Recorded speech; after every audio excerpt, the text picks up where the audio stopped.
In some previous interviews, I've drawn attention to Murray Walker's tremendous contribution to the advertising industry with his intervention for Trill.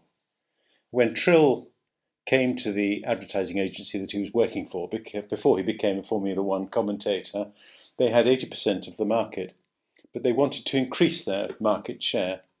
And this puzzle was a challenge to the advertising agency because adding to an 80% market share is difficult. So Murray Walker went away and came back with the tremendous slogan, which was, "A single budgie is a lonely budgie." And in one fell swoop, he managed to double the size of the budgie feed market. And I've referred to this because several times.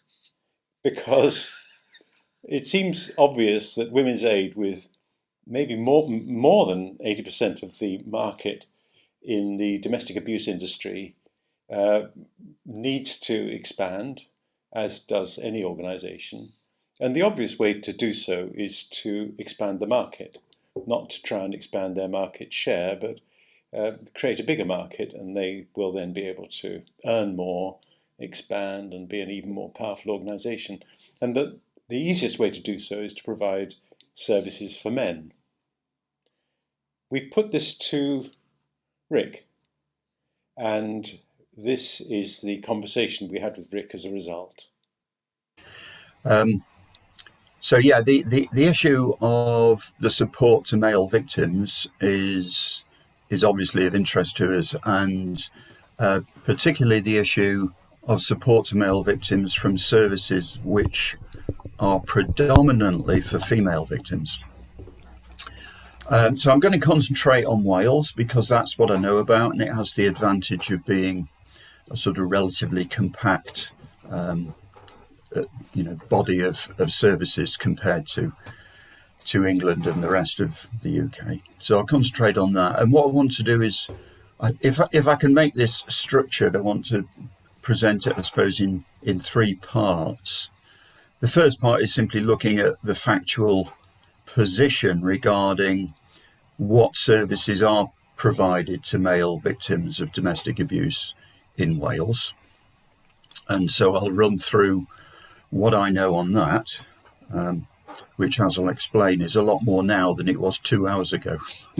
I'll explain what I mean by that in a minute. It's a fast-moving situation, obviously. It's a steep learning curve if you start from a position of ignorance. Yeah, certainly.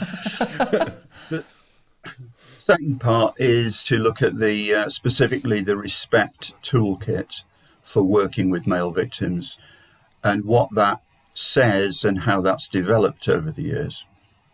And the third bit is the particular involvement of a fellow trustee in the charity that I'm also a trustee of, Both Parents Matter in Wales, in respect of the use of that vetting procedure, which is what the toolkit actually is.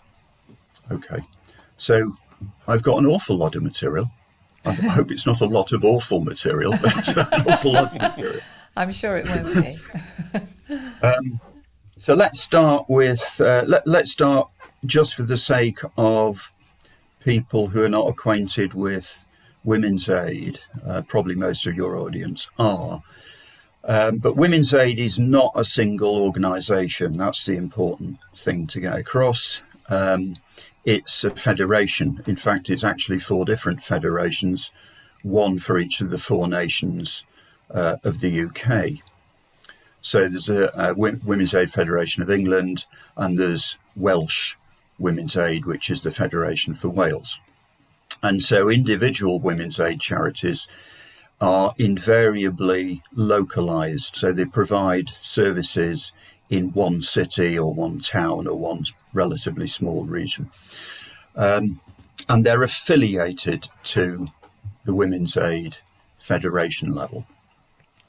So that's fact number 1. Fact number 2 is you shouldn't assume that all domestic abuse services, even those focused on women, are necessarily affiliated to Women's Aid. Some are and some aren't. Okay. So let's just give a a bit of a brief intro to Women's Aid in terms of their, if you like, their ideology or their service ideal.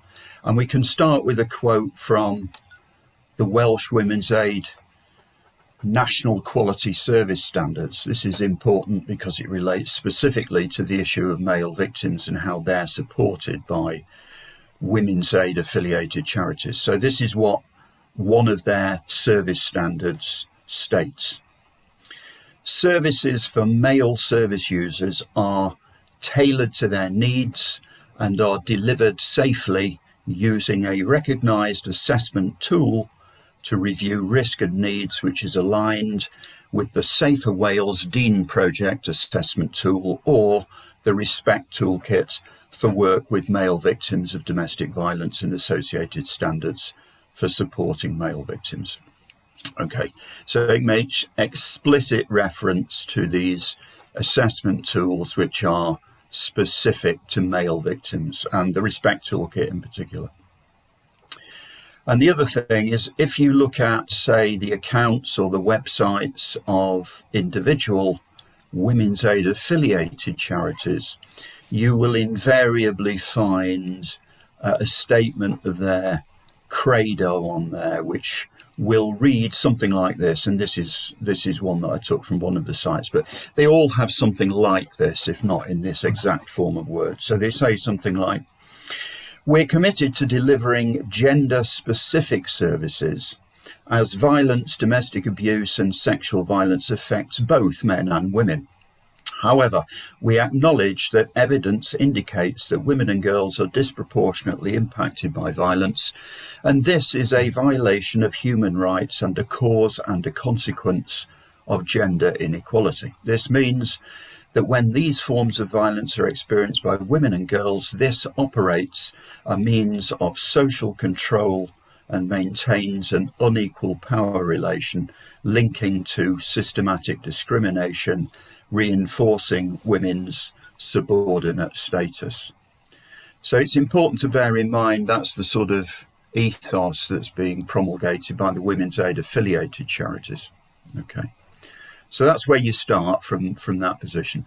And just thinking back to that quality service standard, where they referred to delivered safely there, they actually mean, if you read it in context, delivered safely for women, not delivered safely for men specifically. In other words, they're referring really to the segregation of services so that, for example, you don't put men in women's refuges. That's what that means. And when it says tailored to their needs, it really means tailored to the ethos of the charity, which is what I just read out. That's what it really means. Now, well, that all sounds fine, bit, doesn't it? It all sounds fine until they slip in the bit about the political context or the sociological context that they interpret domestic abuse to fit into. And then it all goes in a particular direction, doesn't it? Anyway, that's the sort of background which a lot of your listeners are going to be familiar to, I guess. But what I had a quick and amateurish look at is just using the accounts that are submitted to the Charity Commission or Companies House. I just had a quick look at a sample, not all, but a sample of the Welsh charities that are affiliated to Women's Aid. So I looked at, let's see, 4, 5, 6, 7, 8, 9. I looked at 9, and there's a lot more than that. I looked at 9, and of the 9, 4 made explicit reference to supporting male victims and gave actual numbers. Most of these charities, in fact, virtually all of them, will have a throwaway line somewhere in the text that says, we support women, men and children suffering domestic violence, blah, blah, blah.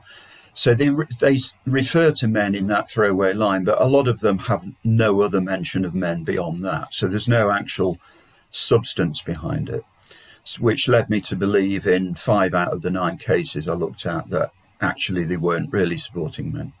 I might have had that wrong, though. I'll come back to that. But I did look at 4 that explicitly mention support to male victims. So let's just go quickly through those. The first was the one I already knew about, which is Callan DVS.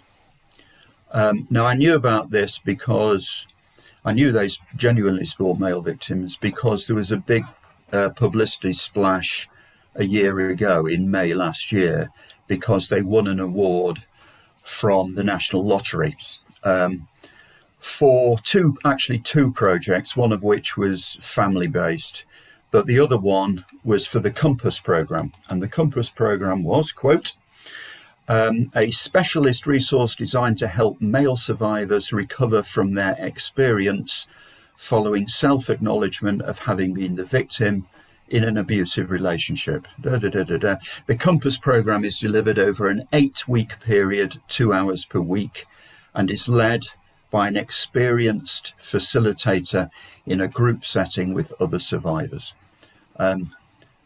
Now, what I think the publicity blurb actually gave this name, if not, I'm aware of it from some other source, but the one of the people behind the design of that project, the Compass project, is Dr. Sarah Wallace, whose PhD thesis from 2018 is specifically on that subject.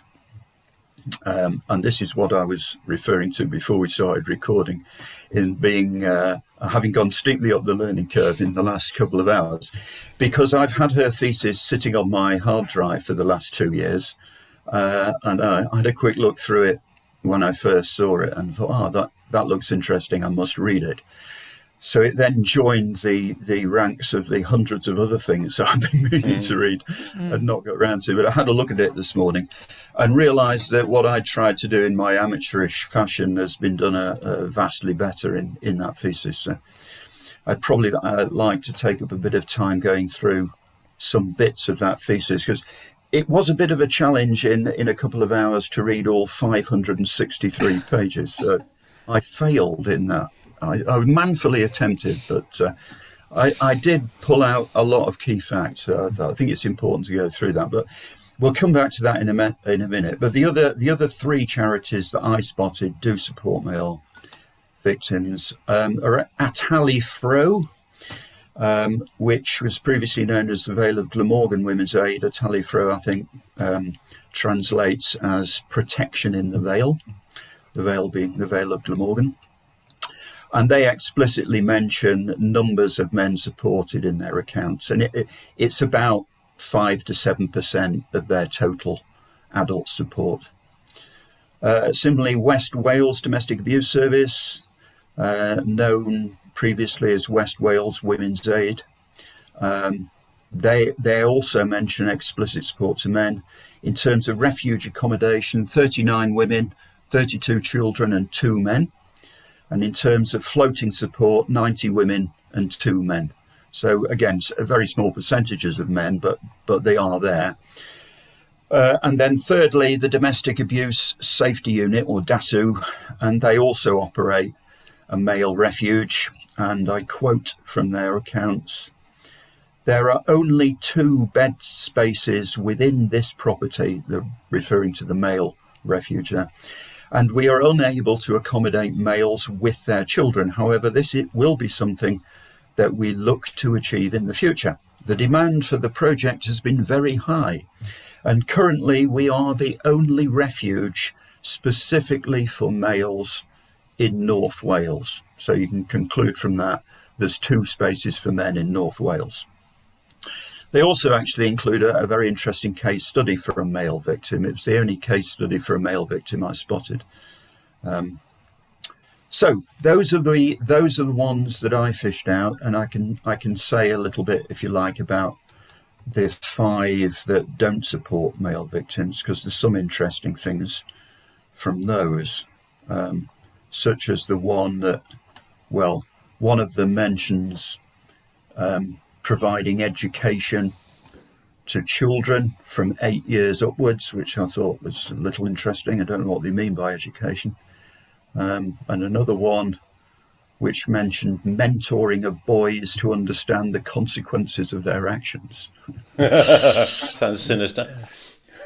Well, it does. That's why. I mean, maybe I'm reading too much into it, but I mean, the thing that leaps to mind there is, well, do girls not have actions, or do their actions not have consequences? Or, yeah. Anyway, let's move on.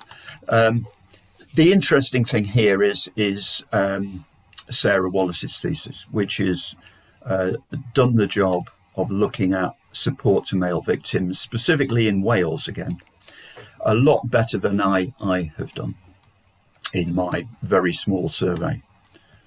So her thesis, which I can copy you if you're interested, the key questions she's trying to address and did address are: what are the needs of men experiencing domestic abuse, and is current service provision meeting those needs? And what's the answer, Rick? No. Okay. What are the needs considerable? Is the service provision good? And no. Let me read her conclude. That was my bowdlerized version of the conclusions. Let me read what she's actually written rather than putting words in the house. Well, let me read the whole of this because it's quite interesting. From the abstract: knowledge, awareness and understanding of male victimisation is largely absent within policy and academic literature. This was interesting. No previous literature was identified that had explored service provision for abused men in Wales. You've written a book about it, haven't you? Well, I mean, my book covers a lot of different things. And it doesn't specifically focus on Wales, that's for sure. And she's gone into it in far more detail. But it's interesting, in the academic literature, she found nothing. It's quite shocking, really. But this is the bit that surprised me. And she's got a lot of data on this, which we can look at quickly. Across Wales, 48 domestic abuse and sexual violence services were identified as supporting men. Statutory provision accounted for 4 services, whilst the third sector services accounted for 44 services. And then later on, in terms of conclusions, she says, lack of recognition of male victims and the impact of domestic abuse on them prevented all subsequent needs identified in in-depth interviews from being met. For services, a lack of recognition of the issues has created a perpetuating cycle of unsubstantiated need and limited availability of provision. For male victims, there is a visibility inequality created and sustained by the gendered positioning of domestic abuse. Men are bound by prevailing gender norms and domestic abuse constructs of the male perpetrator and female victim. Abused men are denied equal recognition, are not readily accepted, and victimization remains perceived as inconsequential. These perspectives prevent self-recognition of victimization, hinder help-seeking, and fuel limited provision. That last bit is absolutely spot on as far as the experience in our charity is concerned. These perspectives prevent self-recognition, so men often do not recognise their own abuse. They hinder help-seeking because men know they're not going to be believed, and they don't believe there's much support for them, which there isn't. And fuel limited provision. So it's a vicious cycle. If men don't seek support, then you can erect a narrative of their support not being needed. So that's absolutely spot on. Could you just recap who Miss Wallace is? Because you introduced her because she Yes. plays a role in one of these organisations. Yes, she's well, I don't know a lot about her other than that she did her PhD on this topic, obviously, as I'm reading it, at the University of South Wales, finishing in 2018. But she's a trustee of Mankind Initiative. Oh, right. Right. But that's really, I've never met her, so that's really all I know about her. She does go into some personal history in the thesis, which, as a physical scientist, it seems a bit odd to me, but perhaps that's done in the social sciences. But it is interesting, her background. And there's one particular bit that's very interesting because this is a personal anecdote from before her PhD days, when she was working as a support worker in a service, in an organisation providing service to victims. So she writes this about her own experience. I recall the first time I had contact with a man who accessed the service.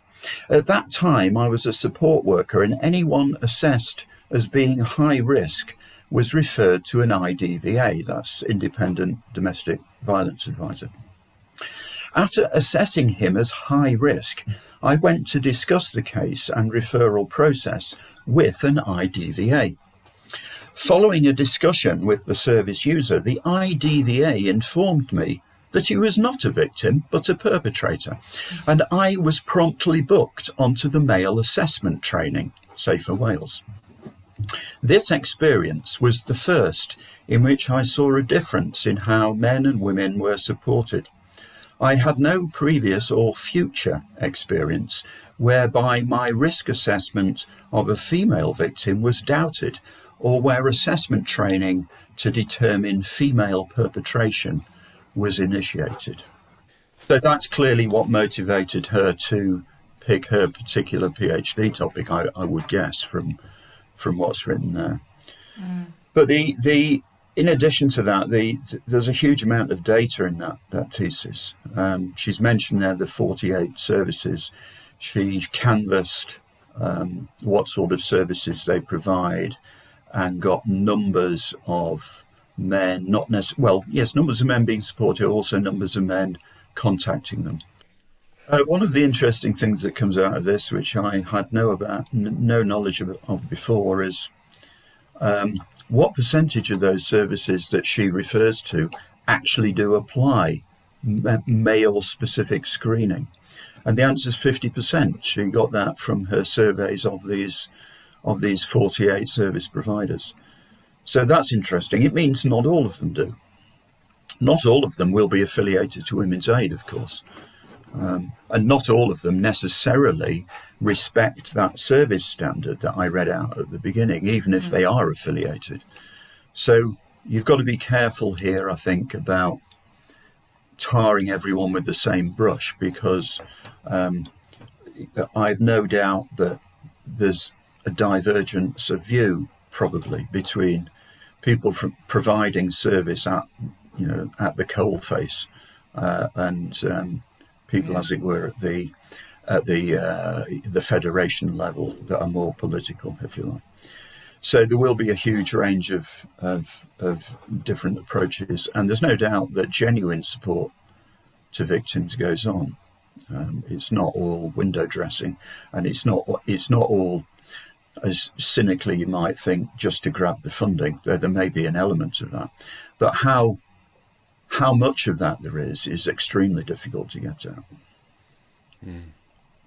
I wonder how easy some of these organisations that don't particularly, these parts, there's a federation, you say. I wonder how easy it is for individual charities if they don't believe the ideology. Are they left to get on with it, I wonder, or I wonder if they're kind of taken to one side and asked to think again, or, what power does the headquarters have, I wonder? We don't know, but it's an interesting thought, I think. And it's not only the sort of federation level that might exert influence, but all these charities get the bulk of their funding via local authorities. But I mean, you could equally well claim that some local authorities might have been banging the table and saying, what about male victims? You must also support male victims, which is maybe why all the charities do at least mention men, at least in passing.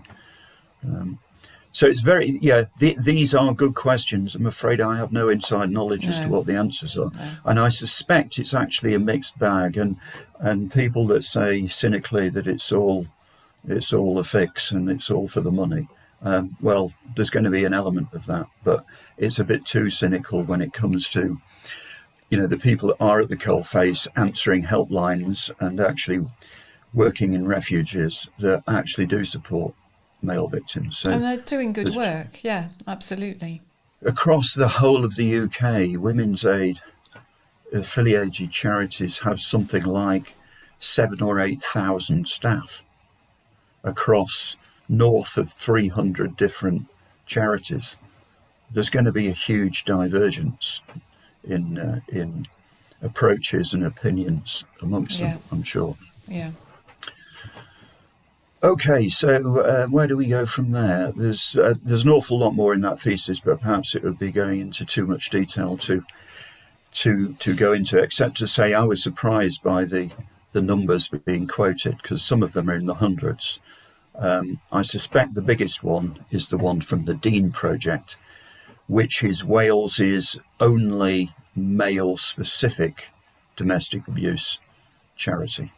The others will all be services predominantly for women. But there was a lot.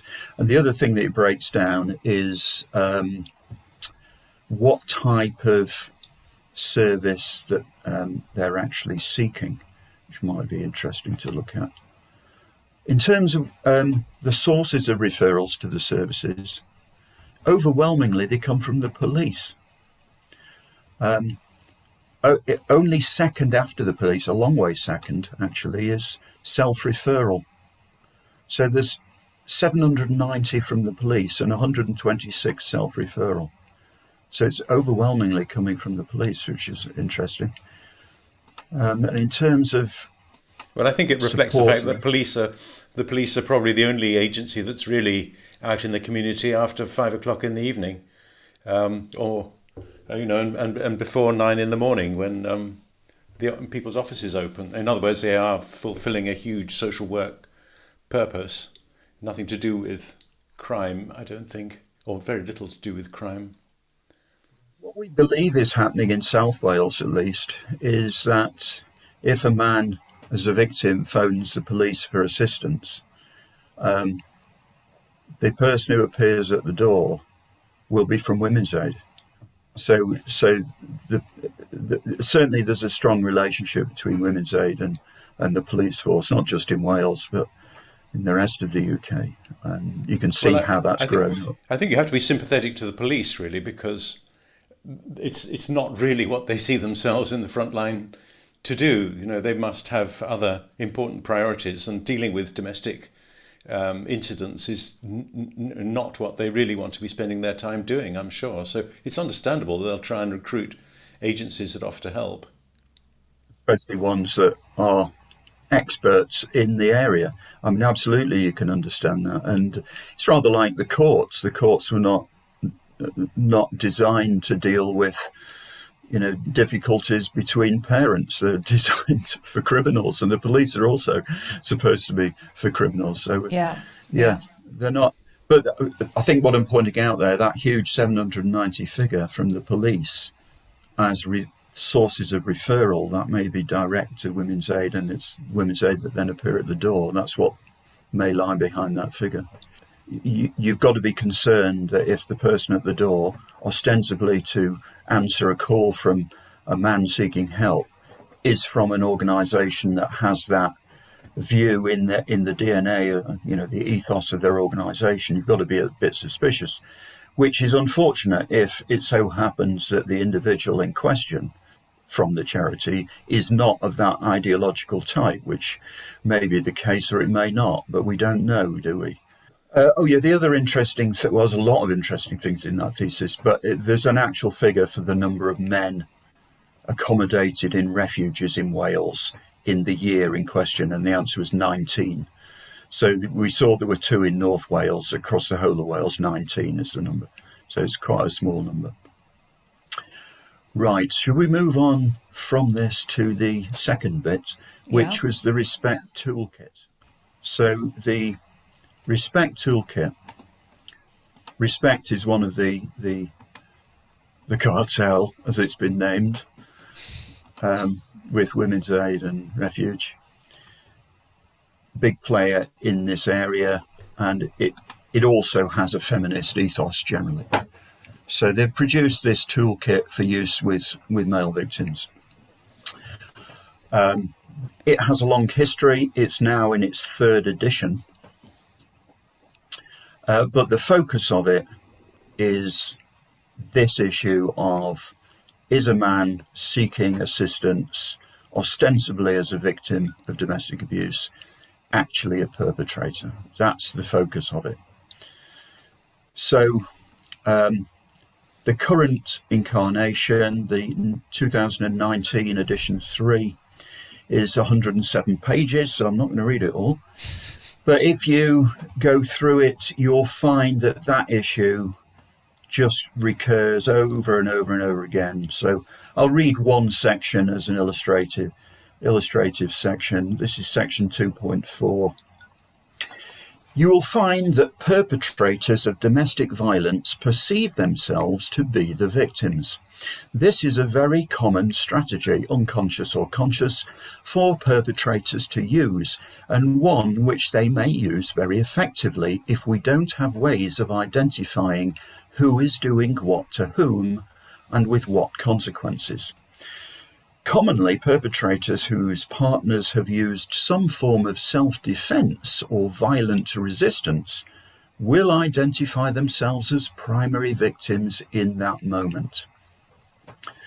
So that's section 2.4, but you can find the same sentiment expressed in section 4, section 4.2, section 7, section 7.3, and probably elsewhere. So it recurs throughout, and it really reaches the climax, I suppose, when you get to their checklist, because they have a checklist of 23 questions. So this is essentially the vetting procedure that people refer to.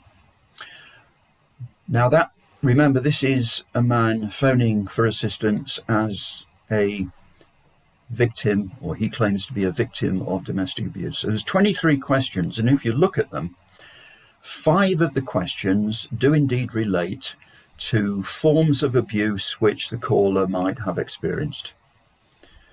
But the other 18 do not. The other 18 relate to, is the person taking the call finding him authentic? That's the word they use. Or they ask questions directly related to the caller's abuse of the ostensible abuser. So 18 of the questions are slanted at identifying whether it's really a perpetrator, and 5 at the issue of victimization. So it's a bit loaded, to say the least. And they actually ask for evidence. In fact, they asked for evidence or absence of evidence. And quite what constitutes evidence in the context of a telephone call, I really don't know. But there's this, they include this bit. Professionals who are skilled and experienced in working with responses to intimate partner violence will be able to use their experience, clinical judgment, and sense of authenticity. In other words, whether they believe them. So it's not really evidence. It's the impression that the person taking the call gets. And so again, you're thrown back on the issue of exactly what sort of person is taking the call, because if they're starting from the feminist ideological perspective, they're going to be strongly inclined to towards the perpetrator possibility. It is a load of twaddle, isn't it, really? It just is a load of twaddle. It's just rubbish. I wouldn't dream of being quite so blunt, John. Well, I mean, those of us who've actually had to do some research into human behaviour, and, you use questionnaires which have been properly validated and tested and against some kind of gold standard. If you don't even know what you're talking about, you can't evaluate something. I mean, who knows what they mean by perpetrator? Who knows what they mean by victim? I mean, do they know even what they mean by domestic abuse? Where's the threshold where a quarrel between people becomes domestic abuse? It just is just a load of twaddle, isn't it? And I mean, I understand that you've got limited resources and you can't respond to everybody, but to sit there on the end of a phone thinking you're making a sensible judgment about somebody who's ringing up in a crisis is just ridiculous. I mean, it's pathetic. It's not a serious endeavour.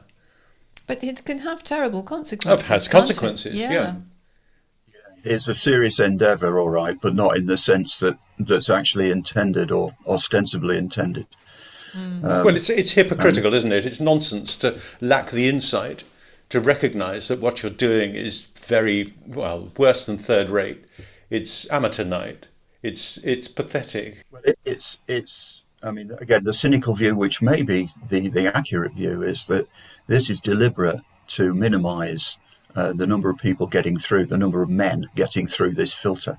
So the numbers of men getting through remain small. So the narrative that domestic abuse is overwhelmingly men abusing women can be maintained for both ideological purposes and cash purposes. That's the cynical view, and it may well be a view which at this level is right. I mean, you've got to remember this toolkit is written by people of the feminist ideological persuasion. I mean, there's a cross-fertilisation of staff in Respect between Respect and Women's Aid. Well, they can get away with it as long as nobody challenges them. And if you've got a local authority who's just desperate to say they've got some service available, and if this is what people are offering, then presumably the money flows to them. And nobody wants to ask too many questions because it's just difficult and embarrassing and awkward, and they'd rather get on with whatever else is important to them. Because I don't really believe that any of these people are important to the people who are funding the service. It's a nice to have, response to domestic abuse, but actually what people are really interested in is what the voters are interested in, and it's not domestic abuse. Yes, but there's a lot of political pressure on providing ever-increasing funding, both from national government and local government. Well, it's attracting publicity a bit, but the things that voters are really interested in are services every day. And I suspect that one of the reasons why this kind of twaddle can be perpetuated is because actually nobody's asking any serious questions. The people on the end of the phone who are, whether victims or perpetrators, are on the whole the least powerful people in society. What happens to them, what's done to them, is of very little interest to the public or to people in some kind of authority over the public. It's a class problem. I mean, our service users are more than half unemployed, so there you are. They're dispensable. They're losers. They're beta citizens. They're not a high priority, and that's why you can get away with this kind of nonsense that's going on, and everybody just pretends it's all right. Let's just nod it through. Making a fuss about it is making a fuss about people who really, they've got enough attention going on, and look at the money we're throwing at them. So stop fussing. It's a disgrace. It's people's lives messing up, though, isn't it? Mm. Well, perhaps we can have at some of the time a more fundamental discussion on the root causes of all these things. It'd just be a rant. Abuse. I mean, goodness me, I'm on a rant already. So you are indeed. I've obviously triggered you in some way. I sit here listening to this stuff and just think, my God, you leave a professional life where there's high standards, and you hear this is what's going on in the underworld of charitable contributions, and it's pitiful. It's absolutely pitiful. People don't understand, though, do they? Ordinary people who aren't in these situations have no idea what's being given or, what other people are doing and what completely in other people's families. Hopeless services are being offered to them in the pretense of doing something useful. And people are donating. That's the other thing. People stop us, Rick. You'll have to stop us. We've lost it. No, carry on, no. It's not often I'm the moderate voice. Well, I think Jill and I have been wading around in these issues about people, the response of various organisations and authorities to people who don't have a voice, whether it's the children of Rotherham or other UK cities who are being raped and abused and trafficked, whether it's the children on the Isle of Jersey who are being raped and murdered, who and it's covered up because it's inconvenient to the industries that invest in Jersey. So let's not talk about that. Whether it's men and women whose lives are bitter and unhappy because of hardship and they can't agree on things, and where their voices are suppressed. I think after a few weeks of this, we're reaching a point where really, you end up thinking it's absolutely disgraceful how people at the bottom end of the social scale are pushed about and ignored. And well, it's worse than that. Try 8 years. Yeah. Try 8 years of being. Well, I've still got some hair on, Rick, but it's going to be coming out as time goes on. Yeah, I really think there's a problem. All these things have a sociological origin. They're all related, and family. Well, sociology is another dubious way of spending your life, isn't it? Oh yeah. But, I mean, my reaction to sociology would be the same as Gandhi's reaction when he was asked about Western civilization, and he said, "Well, I think it will be a good idea." so with sociology, I quite agree. It would be a good idea, but I fear that a lot of what we're talking about is the way people take advantage of disadvantaged groups. That is, that there's money to be made out of appearing to provide a service to disadvantaged groups, and they get away with it. It's not just money. Well, and status, whatever, power of some sort. You can decry all the services, but the domestic abuse industry is a very powerful political lever. And all the issue of, you're rightly raising the issue of class, and my goodness, we're going off topic here, but aren't we? I date a lot of what's happening now in society to the diminished political clout of the working class when Thatcher made rather too good a job of crushing the unions in 1984. And then the Labour Party, well, not the unions and their political wing, the Labour Party, had to find another source of legitimacy, because working class power, which was working class male power, union-led, had been shown to be toothless. It had been defeated. And that's when they started regrouping in a big way around what we now call identity politics. That's when they started taking up the women's issue and the race issue, and more recently the trans issue. All the equality industry took off then as the unions became ever more focused on that. That's why, it's rightly said, the Labour Party have lost contact with their roots, because they've done it by seeking legitimacy elsewhere, and that's hence the collapse of the Red Wall. Well, we've triggered you today, Rick, as well, so we're all in it now. It is class. Right, okay. So, third. So where were you going with this, Rick? Because we've derailed where I was you a going bit. was back to 2017, when my fellow trustee of Both Parents Matter Cymru, Anna Reagan, was concerned about the Dean Project. The Dean Project, remember, is the only service provider specific to male victims in Wales. It's actually run by Safer Wales, which I think I'm right in saying is technically a private charity, but it's virtually entirely funded by Welsh Government, so it's sort of a wing of government. She became concerned because she became aware of this vetting issue, and that they were not treating men the same as women. So she complained to her then Assembly member, now the Welsh Parliament, who was not then but is now the First Minister for Wales, Mark Drakeford. And on her behalf, he started what became a series of correspondence with the Welsh office of the EHRC, the Equalities and Human Rights Commission. So the question that was asked was, hey up, what's going on? This isn't equality. So there was a series of responses from that. And let's just read verbatim how that went. So the first response was received from EHRC in April 2017. And it said that Dean, by the way, is Welsh for man. So the Dean Project is the Man Project. The Dean Project provides support to heterosexual, gay, bisexual and trans men who are experiencing domestic abuse from a partner. The Dean Project has developed 5 guiding principles for its work with men. These include that a clear screening protocol is essential in order to identify and respond appropriately to counter allegations.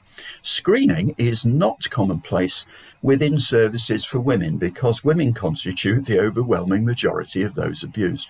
That beautiful non sequitur there, isn't it?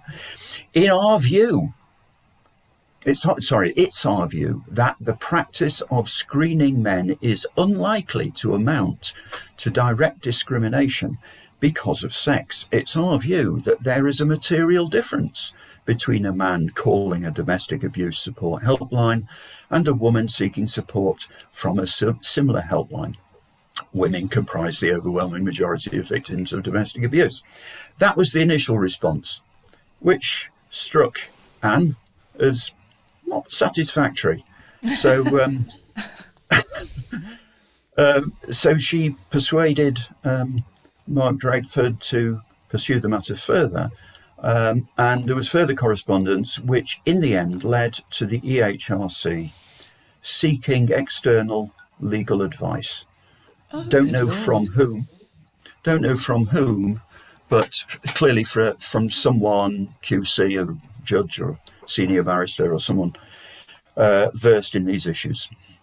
And they got that advice, and they first communicated the outcome of that direct to Mark Drakeford in October, and then subsequently to Anne herself directly in November of 2017. And the important bit is this.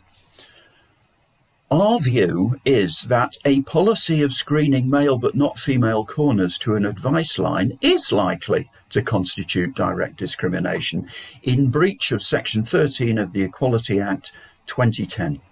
Although women comprise the overwhelming majority of victims of domestic abuse, this does not mean that a comparison between the way men and women are treated by the providers of the helpline is not a comparison between similarly situated individuals, which of course is what any sensible person would think. But it took a long time to get to that position.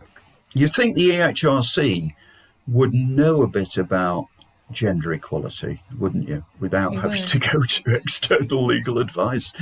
But there you are. That was the final position, which is quite interesting. A complete volte-face from their initial position. And so well done, Anne and Mark Drakeford, in pursuing that. There was another communication from Mark Drakeford to Anne after Mark had a meeting with the EHRC. So I'll read you this as well, because this is the final position, I think. I thought I'd just send you this note following my meeting with the Commission on Friday. I wanted to meet to discuss 2 main issues.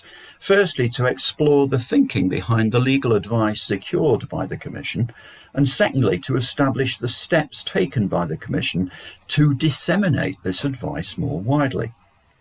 On the first issue, I don't think I learned a great deal more than the Commission has already set on record.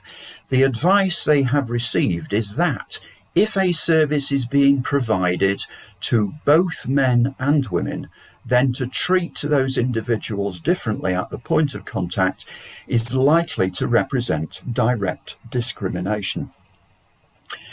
The test would need to be applied in each specific set of circumstances rather than being a general rule.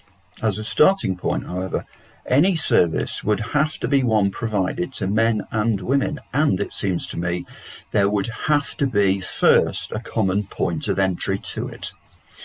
On the second front, I was assured that the Commission has written directly to the 2 organisations in Wales which it believes to be potentially affected by the advice that it has received.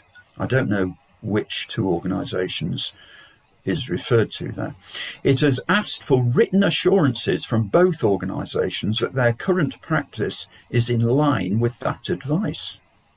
More broadly, the Commission has written to the Home Office to make them aware of the advice received and is doing the same for the Welsh Government. So on the face of it, a reasonably satisfactory outcome. But there is a bit of a wrinkle there, a bit of a loophole, because you note the bit where it says, provided that the service is being provided to both men and women. And that's where you have to read the small print of edition 3 of the Respect Toolkit, because that edition 3 came out in 2019, after the EHC had promulgated their final advice to the interested parties. So the Respect Toolkit, for the first time, includes these sections. So forgive me for reading this lot out, but it puts everything exactly in context. The first bit sounds hunky-dory and is good. You can't criticise this. Organisations supporting female and male victims of domestic abuse must ensure that their assessment processes are consistent and cohesive. Respect does not recommend the use of a separate assessment process for male and female victims, as there is a risk that one client group might inadvertently be discriminated against by having to overcome added barriers to receive a service. For example, the organisation should decide that both female and male service users are proactively asked about their use of violence and abuse when assessed, or that neither male or female service users are asked. So that's absolutely as you would like to see. But the loophole is organisations supporting female and male victims of domestic abuse. Section 5 says this: the assessment tools and forms that follow, in other words, that set of 23 questions, the checklist, are designed for agencies offering a face-to-face service to male victims of domestic abuse, ideally in a multi-agency setting. Respect does not recommend the use of separate assessment procedures for male and female service users to organisations supporting both client groups. Before using this assessment tool with male service users, the organisation should consider what assessment is carried out with female service users and ensure that neither client group is disadvantaged. So the loophole is, if you're providing service to just one sex, you don't have to be consistent with another service providing support to another sex. So remember, this all started with Anne's concern over the Dean project, which provides services to male victims only. So they, at the end of the day, are still legally entitled to provide, to vet callers. That's the actual end point after all that. But the reason why I've regaled you with all that is that it leaves women's aid organisations who are, as we've seen, providing services to both sexes in an interesting position. Especially given what Welsh Women's Aid service standards say, in terms of the standard is you do employ a toolkit with male victims. Doesn't mean to say individual charities do, because we've seen only 50% do, but 50% do. So they're in an interesting legal position, it seems to me. So that's the punchline of my previous, however long we've been talking. Yeah, it doesn't alter the fact that the questionnaire is twaddle. No. I mean, you know, if you really got a fight to be able to ask those stupid questions, then you know you're really wasting your life. It's just pathetic. But anyway, Rick, where do we end up from the point of view of the trill analogy? That is the women's charities widening their market so as to absorb some of the problems faced by men in similar circumstances. Do you see that happening?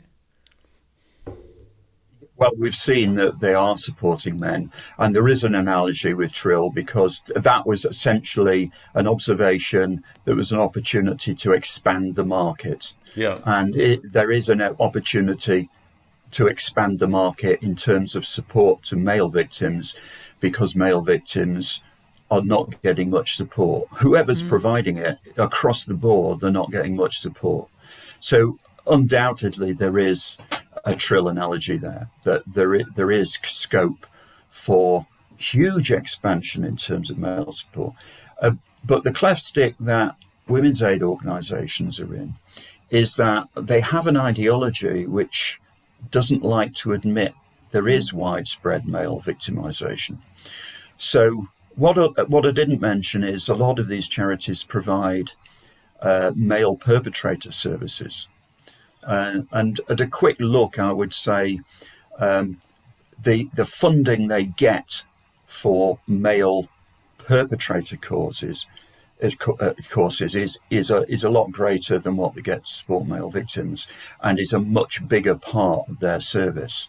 So, for example, Cardiff Women's Aid get a six-figure sum for male perpetrator programs, specifically the Drive project. We could have a session on the Drive project itself, and perpetrator programs are mentioned in many of the other charities' accounts, for example. So there's potential growth industry, but I think they're preferring to grow it in the male perpetrator direction. So I mean, you certainly do have support to male victims, but at a very low level. And it might be because local authorities are saying, we want to see male victims supported. What are you doing for men? Well, it could be a whole new opportunity. Well, despite what George was saying about, the message doesn't get through. I mean, a lot of people do talk about these issues. I mean, the voices may not be heard at senior political level, but a lot of people have been agitating for a long time on these issues. And, I mean, as you've seen from Sarah Wallace's thesis, that's not unique.